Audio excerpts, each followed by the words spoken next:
கிறிஸ்துவுக்குள் அன்பான தேவனுடைய பிள்ளைகளே, கர்த்தராகிய இயேசுவின் நாமத்தில் உங்கள் அன்போடு கூட இந்த அருமையான காலை வேளையில் வாழ்த்துகிறேன். நன்மையும் கிருபை நாள்தோறும் என்கிற இந்த நிகழ்ச்சி ஏராள மக்களுக்கு ஆசீர்வாதமாக தேவன் வைத்து வருகிறார். உங்களுக்கும் இந்த நிகழ்ச்சி ஆசீர்வாதமாக இருக்கும் என்று ஆண்டவருக்குள் விசுவாசிக்கிறேன். கர்த்தர் நிச்சயமாக உங்களை ஆசீர்வதிப்பார். இப்பொழுது நாம் எல்லாரும் சேர்ந்து ஒரு அருமையான பாடலை பாடி ஆண்டவரை உயர்த்த போகிறோம்.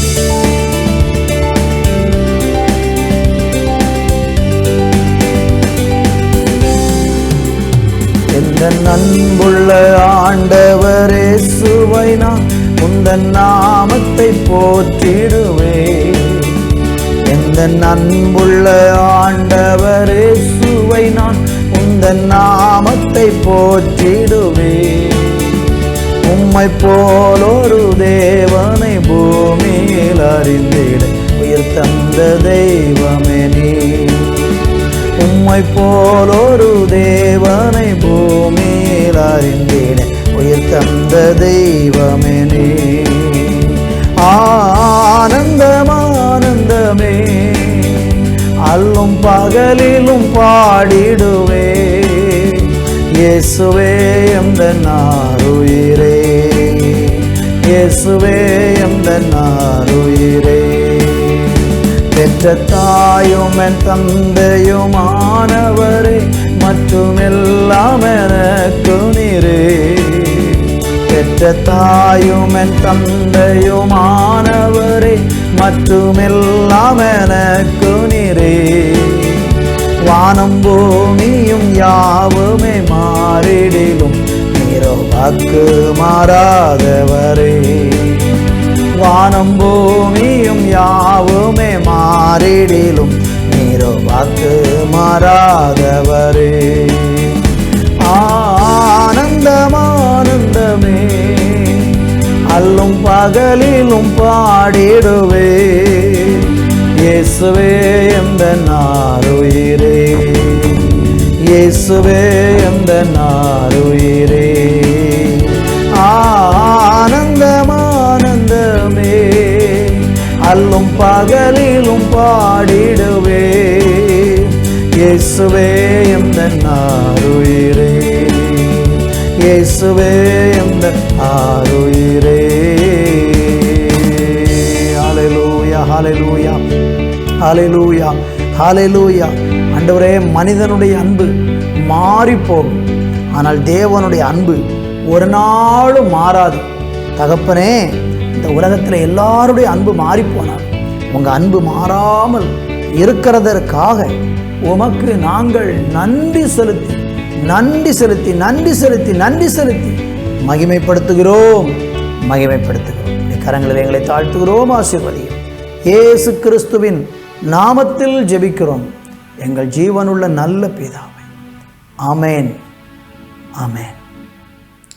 அன்பு தேவனுடைய பிள்ளைகளே, இந்த நாளிலே தியானிக்கும்படியாக சங்கீதம் 27:10 நாம் வாசிக்க போகிறோம். என் தகப்பனும் என் தாயும் என்னை கைவிட்டாலும் கர்த்தர் என்னை சேர்த்து கொள்ளுவார். வாசித்து கேட்ட இந்த வேதவசனத்தில் சங்கீதக்காரனாகிய தாவீது தன்னுடைய வாழ்க்கையில் கடந்து போன பல வழிகளை குறித்து அவர் சொல்லுகிறார். அவருக்கு பலவிதமான நெருக்கங்கள் சங்கீதக்காரனாகிய தாவீதுக்கு வந்தது. பல சூழ்நிலைகள் யாரையெல்லாம் அவர் அதிகமாக நம்பியிருந்தாரோ அவர்களை எல்லாரும் அவருக்கு எதிராக செயல்படுகிற சம்பவங்களை வேதத்திலே நம்ம பார்க்க முடிகிறது. உலகத்தில் உறவு என்பது கடவுள் நம்ம கொடுத்த ஒரு பெரிய ஆசீர்வாதம்.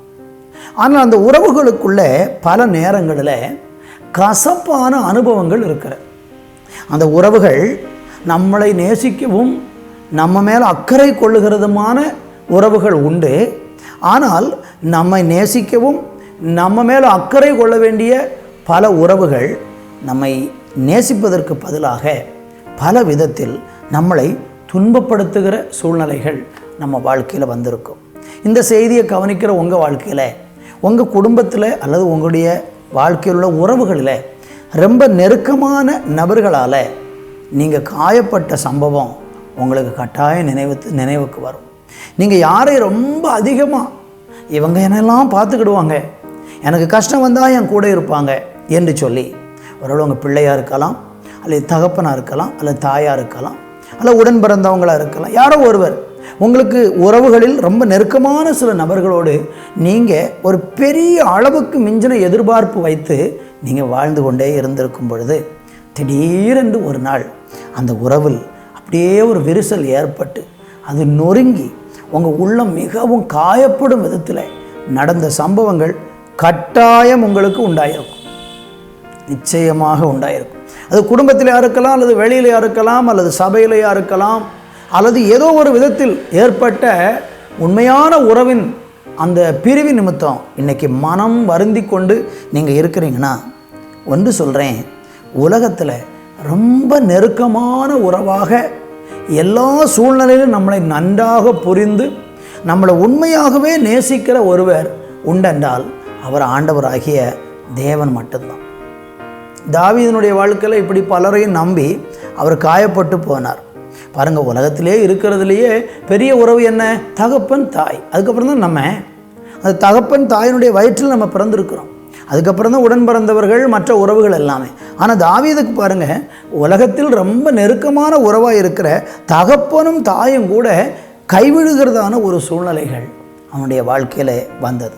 இந்த செய்தியை கவனிக்கிற நீங்கள் உங்கள் பிள்ளைகளால் புறக்கணிக்கப்பட்டிருக்கலாம், உங்கள் பெற்றோர்களால் புறக்கணிக்கப்பட்டிருக்கலாம், அல்லது யாரோ ஒருவர் உங்களுடைய உறவை முறித்தது நிமித்தம் மிகுந்த மன வருத்தத்தோடு கூட சஞ்சலத்தோடு கூட நீங்கள் வாழ்ந்து கொண்டிருக்கிறீங்கன்னா இன்றைக்கி கர்த்தர் சொல்கிறாரு, அவர் உங்களை சேர்த்து கொள்ளுவாராம்.